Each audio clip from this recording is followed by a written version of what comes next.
تو پھر آپ کو پتا مائی لارڈ اسی وقت میدان میں آ جاتے ہیں اور مائی لارڈ جو ہیں وہ ان کو ایک پوائنٹس یا ان کی سپورٹ کرتے ہیں, لقمہ دیتے ہیں کہ یہ پوائنٹ, یا بات چھوڑیں, آپ کو پتا ہے بہت سارے معاملات ایسے ہیں کہ ہم لوگ باؤنڈ ہیں, چیزوں کو دیکھتے ہیں, ڈر بھی لگتا ہے کہ جس طرح کا ماحول ہے تو انہیں دانت نہ ہو جائے, تو انہیں چیف جسٹس نہ ہو جائے. تو یعنی کہ اس پہ انہوں نے مدد مانگی تو پھر انہوں نے اس کو لقمہ بھی دیا.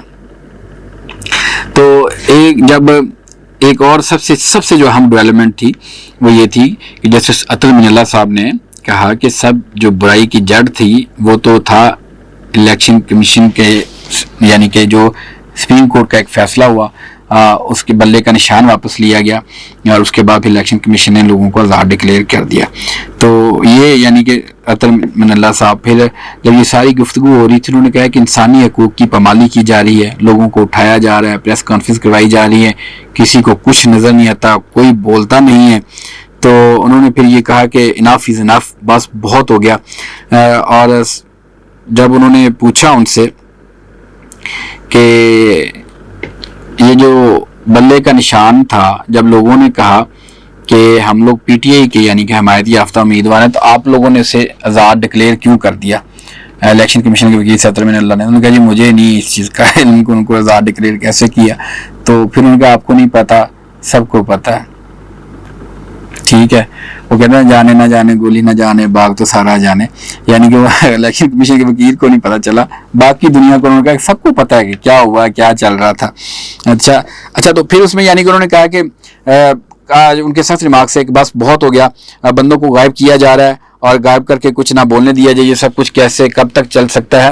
آخر یہ سوال اٹھایا, اطہر من اللہ صاحب نے ریمارکس دیے وہاں پہ, اور خاص طور پہ انہی ریمارکس کے ساتھ انہوں نے کہا کہ ہمارے انسانی حقوق کی خلاف ورزیاں ہو رہی ہیں اور ہمارے سامنے ایک 8 فروری کے انتخابات کے جو اس کے حوالے سے عذرداریوں سے متعلق, اس کی دھاندلی سے متعلق پٹیشن پڑی ہوئی ہیں اسی کورٹ کے اندر, اور کوئی ان کو لفٹ نہیں کرا رہا, کوئی ان کو سننے کے لیے مقرر نہیں کر رہا, سماعت کے لیے مقرر نہیں کر رہی اس کو. تو یہ بڑی سب سے زیادہ آئین کی خلاف ورزی ہے, اور ہم اگر یہ سب کچھ آئین کی خلاف ورزی ہو رہی ہے تو ہم لوگ اس کے ذمہ دار ہیں. یعنی کہ آج کا دن جو تھا وہ پراپر جو ہے آج کی سماعت جو تھی اس نے پاکستان میں 8 فروری کے جو الیکشن ہوئے اس کو سوالیہ نشان ان پہ اوپر کھڑا کیا. آپ کو پتہ یہ سوالیہ نشان تو پہلے بھی کھڑا تھا, ساری جماعتیں جو دیگر جو اس وقت حکومت کا حصہ نہیں ہے اور دیگر جو جماعتیں ہیں وہ تو اس کے اوپر سوالیہ نشان اٹھا رہے ہیں. بہت ساری رپورٹس ایسی ہیں, سروے ایسے ہیں کہ وہ اس کے اوپر سوالات اٹھا رہے ہیں. آج ایک باقاعدہ طور پہ ادارے کی جانب سے, سپریم کورٹ کی جانب سے یہ سوالات اٹھائے گئے ہیں کہ 8 فروری کا الیکشن, اس کے متعلق اتنی جو آپ کو پتہ ہے کہ پٹیشن پڑی ہوئی ہے تو وہ سماعت کے لیے مقرر نہیں کر رہے, تو یہ انسانی حقوق کی خلاف ورزیاں ہیں. اچھا جی, اس میں ایک اور چیز جو آج کا ایک زبردست اور اہم مکالمہ تھا وہ میں صرف آپ کے سامنے رکھتا ہوں تھوڑا سا. وہ یہ مکالمہ یہ ہے کہ جسٹس منصور علی شاہ نے جب دلائل نے کہا کہ بتایا استفسار جب ہو رہا تھا ان کا وکیل کے ساتھ الیکشن کمیشن کے, انہوں نے کہا کہ ہم بحث اس لیے کر رہے ہیں کہ الیکشن کمیشن نے کیسے خود سے آزاد امیدوار ڈکلیئر کر دیا, ملینز میں ووٹرز کا حق متاثر ہوا, ان کے پاس پاور نہیں, ہم نے ووٹرز کا تحفظ کرنا ہے. جسٹس منصور علی شاہ نے یعنی کہ یہ بات ابھی وہ کر رہے تھے, اس پر قاضی فائز عیسیٰ صاحب جو ہے انہوں نے ٹوکا, تو پھر جو ہے جسٹس منصور علی شاہ نے کہا کہ مجھے آپ بات کمپلیٹ کرنے دیں.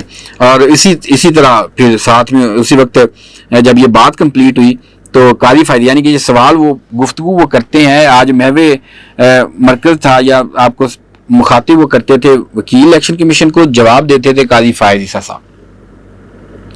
قاضی فائز عیسیٰ, اسی طرح محمد علی مظہر صاحب نے جب ایک سوال اٹھایا کہ آپ لوگوں نے الیکشن کمیشن نے اپنی جو رپورٹ ہے جو ڈاکومنٹ جمع کروائے ہیں, یا اس میں ایک طرف ایک پیج پہ لکھا ہوا ہے کہ پی ٹی آئی کے لوگ ہیں یعنی کہ جو فہرست جمع کروائے, دوسری طرف کہا کہ یہ تحریک انصاف نظریاتی کے ٹکٹ جمع انہوں نے کروا دیے. انہوں نے کہا کہ یہ سمجھ نہیں آتی کہ یہ معاملہ کیا چل رہا ہے. تو یعنی کہ جو سوال پوچھ رہے ہیں محمد علی مظہر, جسٹس محمد علی مظہر الیکشن کمیشن کے وکیل سے, تو جواب دینے کون آ جاتا ہے؟ جسٹس قاضی فائز عیسیٰ صاحب. قاضی فائز عیسیٰ صاحب بتاتے ہیں جی دیکھیں یہ کیسے ہو گیا, یہ خود ہی گئے سنی اتحاد کونسل کو, ہم نے تو نہیں کہا تھا, میں نے تو نہیں کہا تھا, یہ خود ایسی چیزیں کرتے ہیں, پھر ایسے معاملات آ جاتے ہیں, معاملات کو لنگر آن کرنا پڑ جاتا ہے. یعنی کہ جواب سوال کیا جاتا تھا مخدوم صاحب سے اور الیکشن کمیشن کے جو وکیل ہیں, اور جواب دے دیتے تھے جناب قاضی فائز عیسیٰ صاحب. اسی طرح جب جسٹس منصور علی شاہ صاحب نے یہ بات کی کہ ہم اس لیے بحث کر رہے ہیں کہ ان کو کیسے خود آپ لوگوں نے آزاد امیدوار ڈکلیئر کیا اور ملین ووٹر کا حق متاثر ہوا, تو انہوں نے پھر اگر فائز جو ہیں انہوں نے فائز عیسیٰ صاحب انہوں نے اس کا رپلائی دیا کہ ہم نے صرف آئین کے مطابق چلنا ہے. یعنی کہ آپ نے جو بیڑا غرق کر دیا, نشان لے لیا, لوگوں کے حق چھین لیے, آپ کے فیصلے کی وجہ سے غلط فیصلے ہو گئے. آپ کہتے ہیں جو ہونا تھا ہو گیا, ہوں نہیں اگے ودنا, اور سارے بار آئین کے مطابق چلو. پہلے تسی جناب آئین کے مطابق فیصلے دیتے ہیں. اگر آئین کے مطابق چلنا تھا, آپ اگر سپریم کورٹ کی رولنگ پارلیمنٹ کی رولنگ میں مداخلت کر سکتے ہیں تو یہاں پہ کیوں نہیں کر پا رہے؟ کیا وجہ ہے؟ آپ جیسے پی ٹی اے کا نام آتا ہے آپ سامنے فرنٹ پہ آ جاتے ہیں قاضی صاحب. اچھا جی چلیں آگے چلتے ہیں, اس میں ہمیں کنٹمپٹ آف کورٹ نہ لگ جائے, اسی وجہ سے اس کو اس طرح زیادہ ڈسکس نہیں کرتے. اچھا جی, انہوں نے کہا کہ ہم نے آئین کے مطابق چلنا ہے. تو جسٹس منصور علی شاہ صاحب کہتے ہیں کہ سب سے بنیادی حق ووٹ کا حق ہے. جسٹس منصور علی شاہ صاحب درست کہہ رہے ہیں, اگر شفاف الیکشن نہیں ہوئے تو یہ آئین کی خلاف ورزی ہے اور ہم اپنے حلف کی خلاف ورزی کریں. یہ کہنا جسٹس اطہر من اللہ کا, یعنی کہ انہوں نے الیکشن کے اوپر سوالات اٹھا دیے اور بتا دیا ہے کہ شفاف الیکشن نہیں ہوئے, اور پھر آپ کو پتہ ہے معاملہ کس طرف نکلا ہے. اور دیکھتے ہیں کہ پاکستان میں وہ شفاف انتخابات کب ہوتے ہیں. اداروں نے بھی سوالات اٹھا دیے, وہ دن پتہ نہیں کب آئے گا. اب مخصوص نشستوں کا معاملہ دیکھتے ہیں کہ کیا کہاں تک جا کے رکتا ہے, اس سے کیا نتائج آنے والے ہیں. سوشل میڈیا پہ تو بہت ساری چیزیں چل رہی ہیں کہ کوئی ایکسٹینشن لینا چاہتا ہے, کوئی اپنی ایکسٹینشن کے لیے سب کچھ کر رہا ہے, اسی وجہ سے بغض نہ دکھا رہا ہے. بہت ساری باتیں, ساری ہر ایک کو بولنے کا حق ہے. اچھا یہ تھی آج کی گفتگو تھوڑی سی جس کو ہم نے ایلیبوریٹ کیا. اچھا جی آگے چلتے ہیں. جی آگے ہے جی سب سے بڑی بات آپریشن عزم استحکام. عزم استحکام آپریشن کو لے کے جو ہے جی نہ صرف پی ٹی آئی تو کنسرن شو کر رہی ہے کہ کے پی کے میں ان کی گورنمنٹ اور کے پی کے میں یہ شروع کرنا چاہتے ہیں. اس کے بعد جو ہے جمعیت علماء اسلام وہ میدان میں آ چکی ہے. صرف جمعیت علماء اسلام نہیں, اس کے ساتھ ساتھ جو ہے وہ تحریک لبیک پاکستان بھی میدان میں آ گئی ہے, انہوں نے بھی اس کی مخالفت کر دی ہے. اس کے بعد جو ہے جماعت اسلامی انہوں نے بھی اس کی مخالفت کر دی ہے. پی ٹی آئی پہلے مخالف ہے, جمعیت علماء اسلام پہلے اس کی مخالف ہے. جب اتنا پریشر آیا اس کے بعد پھر ہم نے دیکھا کہ گورنمنٹ کو مجبوراً ایک سٹانس بدلنا پڑا. انہوں نے کہا جی یہ آپریشن نہیں ہے. گورنمنٹ کہہ رہی ہے کہ یہ آپریشن نہیں ہے, یہ کسی قسم کا ملٹری آپریشن نہیں ہے, یہ تو ایک ہم لوگ ایک کہہ لیں کہ ہم ایک شروع کر رہے ہیں, ایک موومنٹ شروع کر رہے ہیں کہ ملک میں استحکام لایا جائے, تو اس عزم کا اظہار کر رہے ہیں, یہ آپریشن نہیں ہے. یعنی کہ گورنمنٹ کو فرنٹ فٹ پہ آنا پڑا اور گورنمنٹ نے آ کے باقاعدہ طور پہ اس سے ڈینائل دیا وزیر اعظم آفس کی جانب سے. تاہم دوسری جانب جو ہے خواجہ آصف انہوں نے آج پریس کانفرنس کی, انہوں نے اس چیز کو کہا کہ جی ایسے نہیں ہے, آپریشن عزم استحکام ہوگا, ہر حال میں ہوگا, ہر صورت میں ہوگا, کوئی کسی کو یعنی کوئی اپروول دے یا نہ دے. تاہم تحریک انصاف کی جو لیڈرشپ ہے وہ اس چیز پہ اب انہوں نے اتفاق کیا ہے. مولانا فضل الرحمان نے بھی اور دیگر جماعتیں پلیٹ فارم پہ اکٹھی ہو رہی ہیں کہ جو مرضی ہو جائے ملک میں اس طرح کا جو آپریشن ہے وہ نہیں ہونا چاہیے, اور اس کی مخالفت کی جا رہی ہے خاص طور پہ کے پی کے گورنمنٹ کی جانب سے, کے پی کے لوگوں کی جانب سے. اور کے پی کے گورنمنٹ جو کے پی کے لوگ ہیں انہوں نے ایک گرینڈ جرگہ بھی بنایا ہے, اور جس جرگے میں وہ اپنا اس آپریشن کے حوالے سے اپنا چیزیں جو ہے وہ طے کرنے جا رہے ہیں. اس کے بعد وہ پارلیمنٹیرین جو ہیں ان کو سپورٹ کیا جائیں گی وہ سفارشات, اور وہاں بھیجی جائیں گی.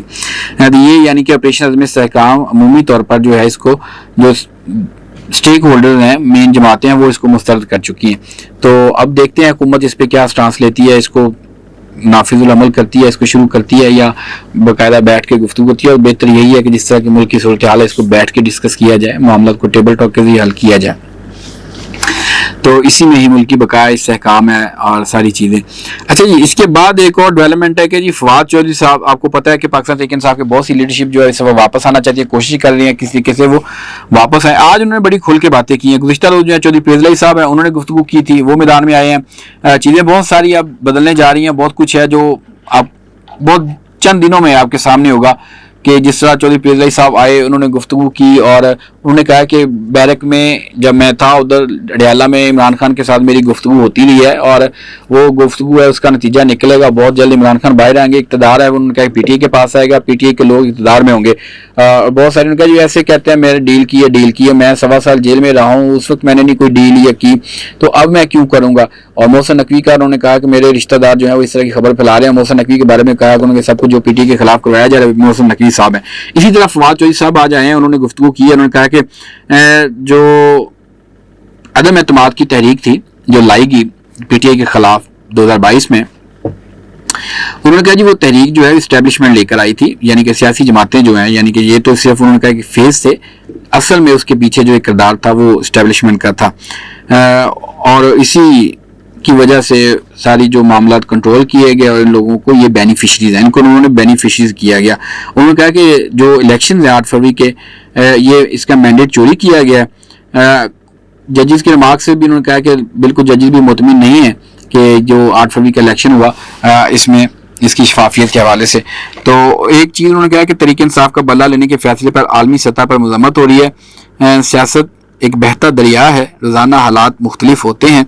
اور پھر ساتھ میں انہوں نے کہا کہ 8 فروری کا جو الیکشن ہے مخصوص نشستوں سے آگے چلا گیا، اب معاملہ 8 فروری کے الیکشن کھولیں، یعنی کہ ایک بڑی چیز ہے کہ مخصوص نشستوں والا جو معاملہ وہ پیچھے رہ گیا. اب جو بات چلے گی وہ اس الیکشن کے متنازع ہونے پہ چلے گی. اب کیس چلے گا الیکشن متنازع، اور اس میں انتخابی عذرداریاں، دھاندلی کیسز، سارے فارم 45 لے کے پی ٹی آئی کے لوگ بیٹھے ہوئے ہیں کہ ہمارے پاس ہیں لیکن جیتے ہم ہیں، دیکھ کسی اور کو دی ہے سیٹ، یہ یعنی کہ نوٹیفکیشن کسی اور کا جاری کر دیا گیا.